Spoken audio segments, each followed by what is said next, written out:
uma doença que atinge 900 pessoas por ano no Brasil. O câncer infantil representa a segunda causa de mortalidade proporcional entre crianças e adolescentes de 1 a 19 anos em todas as regiões do nosso país. Para saber o que é esse tipo de câncer, que só atinge a parcela infanto-juvenil, entrevistamos a médica Adriana Santini. O câncer infantil é uma doença, na maioria das vezes, genética.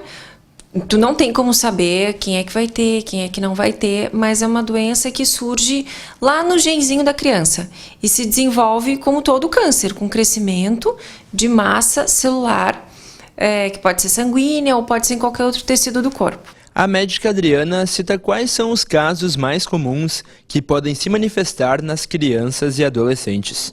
O tipo mais comum de câncer na infância é a leucemia. Tá? E dependendo do tipo de leucemia, tu chega a 90% de cura dessas crianças. Depois da leucemia, nós temos os linfomas. Depois dos linfomas, nós temos os tumores de sistema nervoso central, tumores cerebrais, tumores de coluna. E depois nós temos os tumores ósseos.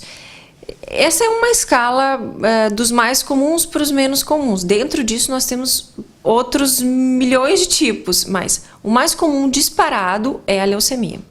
Nada melhor do que alguém que já teve a doença para falar um pouco sobre ela. Esse é o Vinícius, que há 4 anos teve câncer de osso no braço direito.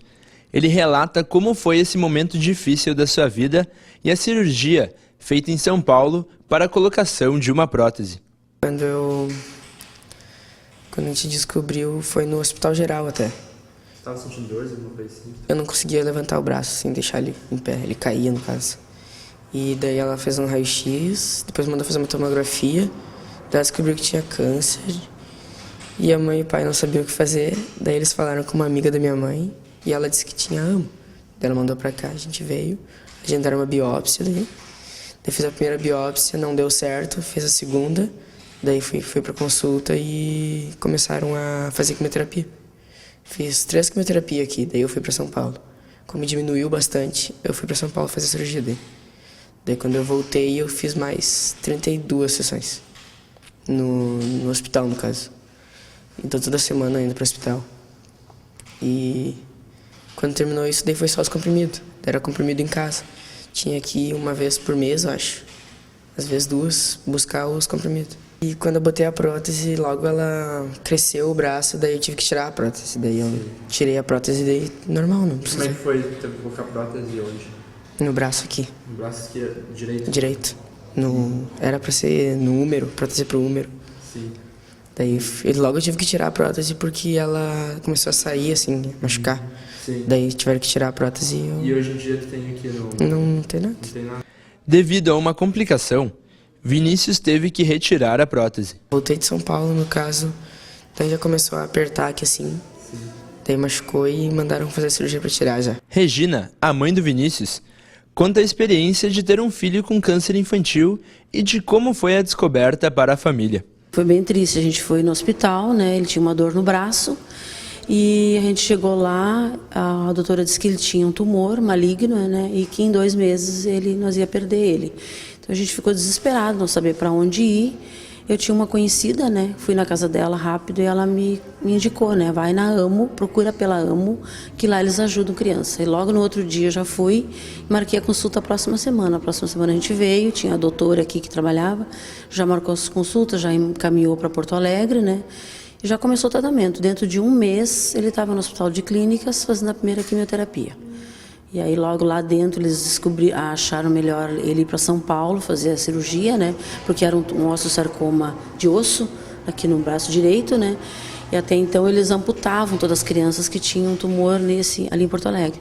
Então como o traumato que pegou a tomografia dele a primeira, ele também estava com um estágio em São Paulo, então ele levou a gente para Barretos, operou e deixou, né? O médico de lá operou, colocou uma prótese e foi tudo tranquilo, voltou para cá para continuar o tratamento em quimioterapia.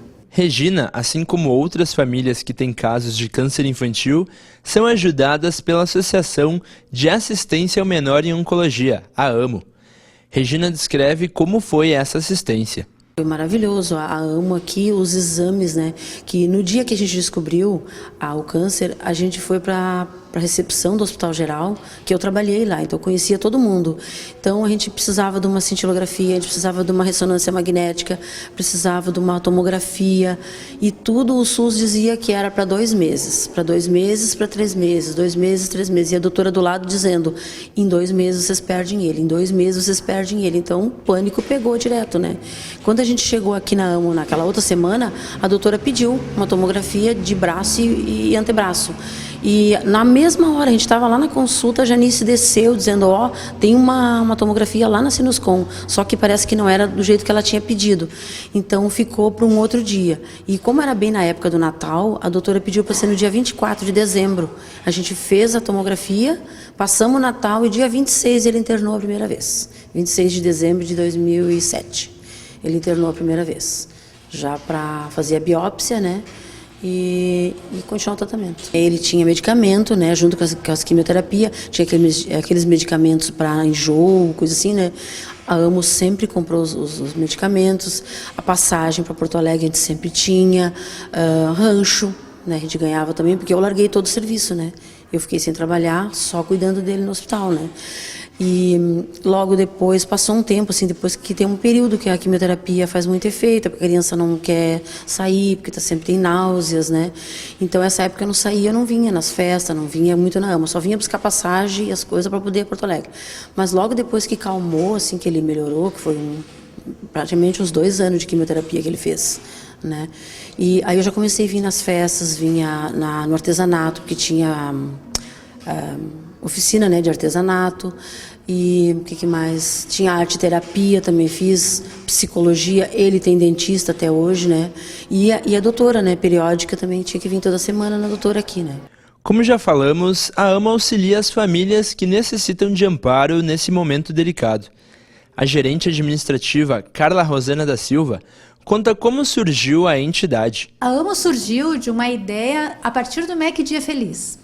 Em 1998, surgia em Novo Hamburgo a primeira loja McDonald's, e a franqueada da loja, na ocasião, precisava fazer o MEC Dia Feliz. Ela, inconformada em mobilizar a comunidade e mandar os recursos para outro município, conversou com alguns médicos e montaram, então, surgiu a ideia de fundar uma instituição que atendesse as crianças com câncer de Novo Hamburgo, pois naquela ocasião quem atendia era a Liga Feminina. E por uma norma do Instituto Ronald McDonald, que é quem coordena esta campanha, este recurso não podia ir para uma instituição que atendesse adultos. Então, os médicos se mobilizaram, fizeram uma força-tarefa, e em julho de 98 era fundada a AMO, e em agosto de 98 era feito o primeiro MEC Dia Feliz, com o recurso ficando aqui no município. Então, agora, neste mês de julho, nós faremos 15 anos.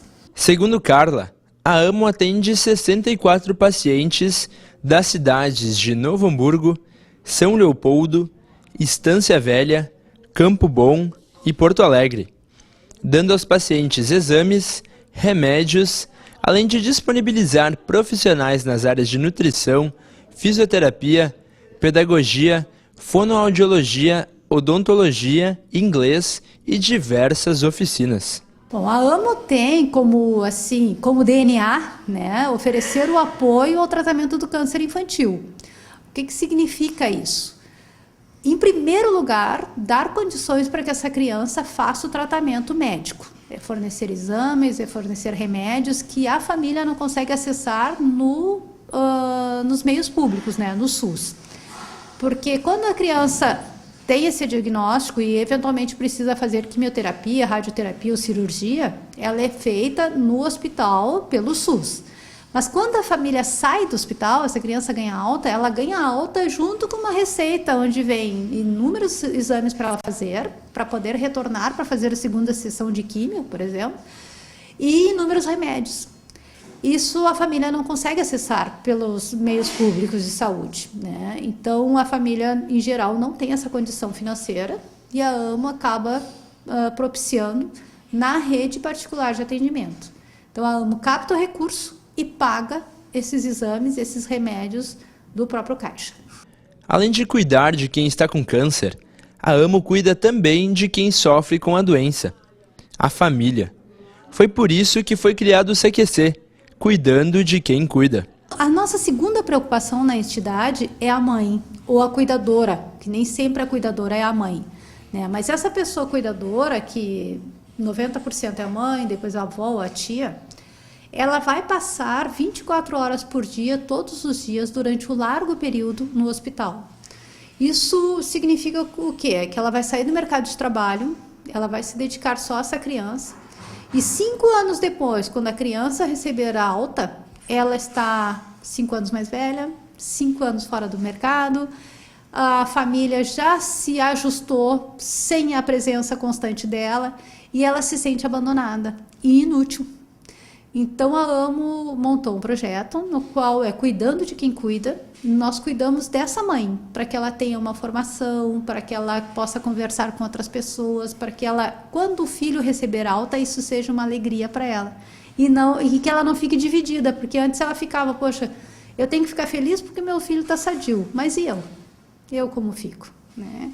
Então hoje sim, as nossas mães, quando tem a alta dos filhos, é uma alegria geral. Regina participa desse grupo. O CQC é um grupo que foi criado há 2 anos atrás aqui na AMO, que é orientado pela psicóloga e assistente social, que é o grupo Cuidar de Quem Cuida. Né? Então isso, elas ajudam a gente colocar para fora os sentimentos de quando a gente estava cuidando dos filhos, que a gente ficou muito triste, só chorava, né? E agora a gente fala como a gente é hoje. E nessa troca a gente ajuda as mães que estão chegando, né? Que já estão naquele período que a gente já passou, né? E dá força para elas. Uma dá força para a outra, assim, né? E é uma família, a gente é uma família aqui. Porque posso falar agora, porque na época que eu tive o auge da doença, a minha família de sangue fugiu, porque a minha família ficou com medo, eu acho, né, do câncer, aquele tabu que o câncer pega, aquela coisa, né? E hoje e não é assim, o câncer não é contagioso, né? Então a minha família foi a AMO, porque aqui eu encontrei o apoio das outras mães, psicóloga, assistente social, da Carla, Janice, que na época trabalhava lá embaixo, secretária, né, recebia gente. Então, aqui foi a minha família, aqui que me ajudou, me amparou em todos os momentos tristes que eu tive dessa doença. Você que está assistindo essa matéria e suspeita que o seu filho possa ter alguma doença, saiba quais são os sintomas. O principal método de se descobrir o câncer na infância é levar o filho ao pediatra. Isso é o principal, tá? Mesmo que a criança seja uma criança sadia. Mas, o que os pais podem notar? Dependendo da doença, palidez. Então, uma criança que está extremamente anêmica, perda de peso, cansaço fácil, perda de apetite, uma criança que comia direitinho, daqui a pouco já não consegue mais comer. A mãe que vai dar banho no bebezinho e nota que tem uma bola na barriga, um abalamento diferente que não existia antes. E para aquele câncer do olhinho, que é uma coisa bem documentada, assim, a pessoa que vai tirar foto e não aparece o reflexo vermelho na pupila, aparece o reflexo branco. Isso é um dos tipos de câncer do olho, que é o retinoblastoma. De resto, assim, são sintomas que realmente o pediatra vai poder ver. Mas saiba que o câncer infantil tem tratamento e cura. Na maioria das vezes se baseia em quimioterapia, somente, e outras vezes, dependendo da doença, é quimioterapia mais cirurgia ou quimioterapia mais cirurgia mais radioterapia. O mais comum é a associação entre químio e cirurgia. O câncer infantil tem muita chance de cura pela genética dele ser diferente, porque o adulto ele tem fatores que predispõem, ele fumou, ele teve uso de bebida alcoólica, na criança não. Então, esses fatores muitas vezes contribuem para a cura da criança. Então, tudo que a gente vê do adulto, esqueça que na criança é diferente. E existe cura, sim, na maioria dos casos. Agora que você já sabe mais sobre o câncer infantil, o que os jovens passam, a família e quem pode ajudar, que tal participar do MEC Dia Feliz em 31 de agosto para ajudar a entidade? As ações da AMO, principal, cuidar da criança com câncer, né? Mas para que isso aconteça, nós temos que cuidar da família, nós temos que captar recursos, e captar recursos significa promover MEC Dia Feliz, promover jantar dançantes, vender souvenirs, fazer campanha para que as pessoas destinem o seu imposto de renda para o atendimento da criança. Então, são possibilidades que existem na comunidade e que o cidadão pode participar e que muitas vezes não sabe. Então, faz parte das nossas ações divulgar isso, estimular para que as pessoas venham a participar, seja voluntariamente, doando seu serviço, seja doando recurso financeiro.